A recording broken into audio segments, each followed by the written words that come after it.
আজকে ক্লাসে আমরা আমাদের বিজ্ঞানের প্রথম অধ্যায় অর্থাৎ উন্নততর জীবনধারা উক্ত অধ্যায়ের বরিশাল বোর্ড 2025 সালে একটি সৃজনশীল প্রশ্ন সমাধান করব। আমরা যদি আমাদের সৃজনশীল প্রশ্নের উদ্দীপকের দিকে লক্ষ্য করি, আমাদের উদ্দীপকে এ বি এর কথা বলা হয়েছে। সো আমাদের এতে ছানা, ডিম এবং কড মাছের কথা বলা হয়েছে, যেগুলো হলো আমিষ সমৃদ্ধ খাবার অর্থাৎ আমিষ বা প্রোটিন সমৃদ্ধ খাবার। আমাদের বিতে ডাল, আলু এবং শাকসবজির কথা বলা হচ্ছে, যেগুলো বেসিক্যালি রাফেজ সমৃদ্ধ খাবার।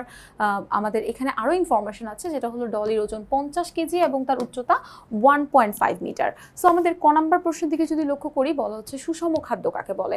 সো সুষম খাদ্য কাকে বলে আমরা যদি সেটার উত্তর একটু খোঁজার চেষ্টা করি, সো দেখো আমাদের সুষম খাদ্যে বলা হচ্ছে যেই খাদ্যে আমাদের খাবারের 7টি উপাদান কি কি সেটা আমাদের এখন দেখতে হবে।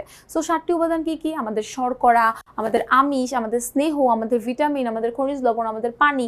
সো 7টা উপাদান, এখানে 6টা উপাদানের কথা বলছে, আরেকটা উপাদান আছে দ্যাট ইজ রাফেজ বা আঁশ।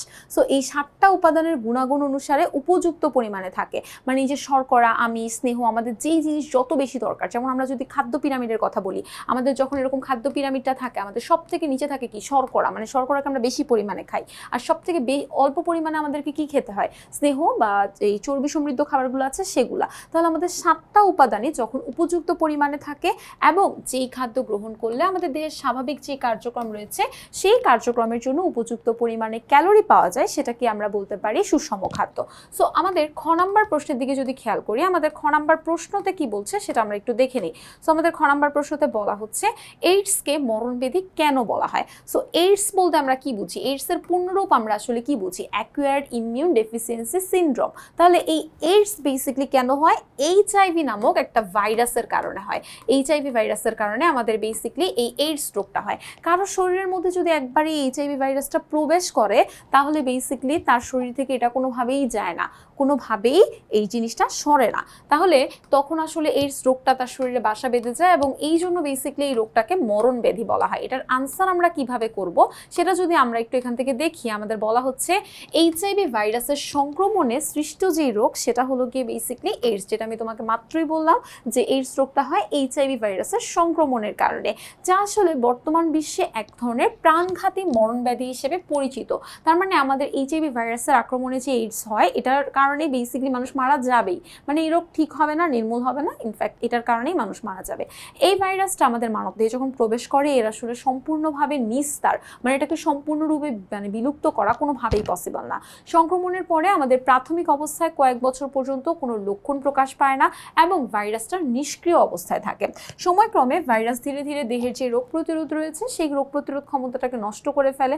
ফলশ্রুতিতে সাধারণভাবে সহজে প্রতিরোধযোগ্য যেই রোগগুলো রয়েছে সেটা দেহের মধ্যে বাসা বাঁধে এবং এক পর্যায়ে দেহে কোনো রোগের বিরুদ্ধে প্রতিরোধ আসলে গড়ে তুলতে পারে না। একইভাবে দেহক্রমে বিভিন্ন ধরনের জটিল রোগে আক্রান্ত হয়ে যায় এবং সেটা মৃত্যুর দিকে আসলে ধাবিত হতে থাকে এবং এই জন্যই বেসিক্যালি এইডসকে মরণ ব্যাধি হিসেবে বিবেচনা করা হয়। চলে যাব আমাদের গ নাম্বার প্রশ্নে। আমাদের গ নাম্বার প্রশ্নতে বলা হচ্ছে ডলির বিএমআই নির্ণয় করো। সো বিএমআই নির্ণয় করার জন্য আমাদের উদ্দীপকে যে ইনফরমেশনটা আছে সেটা সবার আগে লিখতে হবে। আমরা দেখতে পাচ্ছি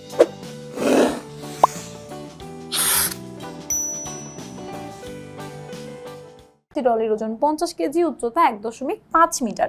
তাহলে 50 আর হলো 1.5, আমরা এখানেই যদি একটু বসায় দেই, আমাদের কত কত লাগবে? 50 এবং 1.5। আচ্ছা, তাহলে ডলির ওজন দেখলাম 50 আর উচ্চতা ছিল 1.5। 1.5 ডেফিনেটলি মিটার ছিল আর 50 ছিল কি? কেজি।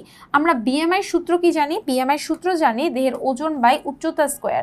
তার মানে আমাদের শরীরের যে ওজনটা রয়েছে সেটাকে আমরা উচ্চতা স্কোয়ার দিয়ে ভাগ করলে আমাদের বিএমআই মানটা বের হয়ে যাবে। বাট এক্ষেত্রে আমাদের লক্ষ্য রাখতে হবে ওজনটা যেন কেজি এককে থাকে এবং উচ্চতাটা যেন মিটার এককে থাকে। সো আমরা যদি ইকুয়েশনে দেখি, দেখো আমাদের ওজনটা 50 কেজি আছে, মানে কেজি এককেই আছে, আর উচ্চতাটা মিটার এককে আছে, মানে 1.5 মিটার আছে। তাহলে আমরা জাস্ট ভ্যালুগুলো বসালে এখানে হয়ে যাবে। তাহলে 50 ডিভাইডেড বাই 1.5 স্কোয়ার। তাহলে আমরা যদি একটু ক্যালকুলেশন করি তাহলে আমরা মানগুলা পেয়ে যাই।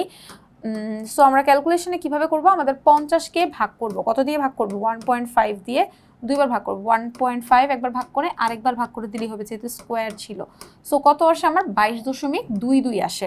তাহলে আমরা এটা লিখতে পারি যে তার বিএমআই কত, 22.22। সো এটা হলো বেসিক্যালি তার বিএমআই এর মান।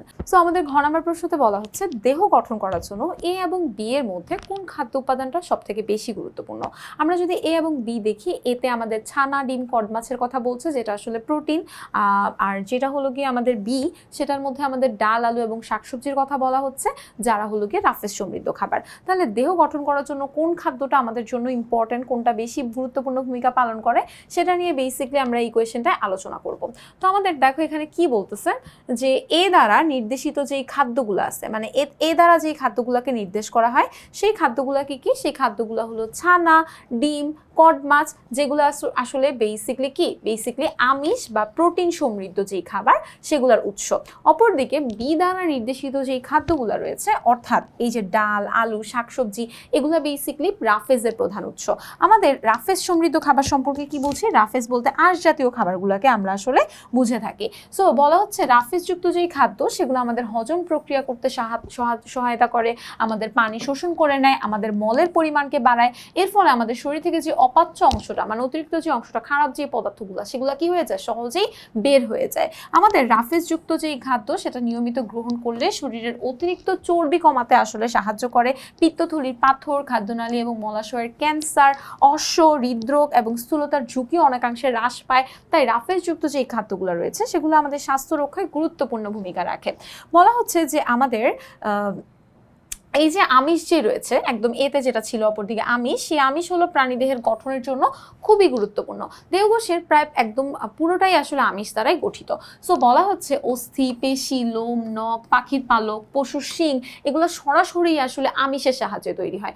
নতুন কোষ উৎপাদন, রক্তের হিমোগ্লোবিন গঠন, হিমোগ্লোবিন নিশ্চয়ই চিনি, আমাদের লোহিত রক্তকণিকার মধ্যে থাকে, যার কারণে আমাদের রক্তের রং আসলে লাল রঙের হয়। এবং দেহের মধ্যে বিভিন্ন উৎসেচক এবং হরমোন তৈরিতেও আমিষের ভূমিকাটা অপরিসীম।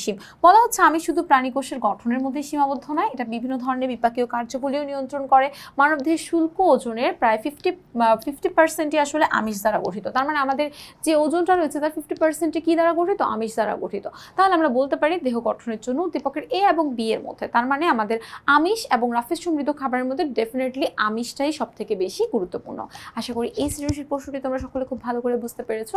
পরবর্তীতে আবারও একটি পর্বে তোমাদের সকলের সঙ্গে দেখা হয়ে যাবে। সকলকে আল্লাহ হাফেজ।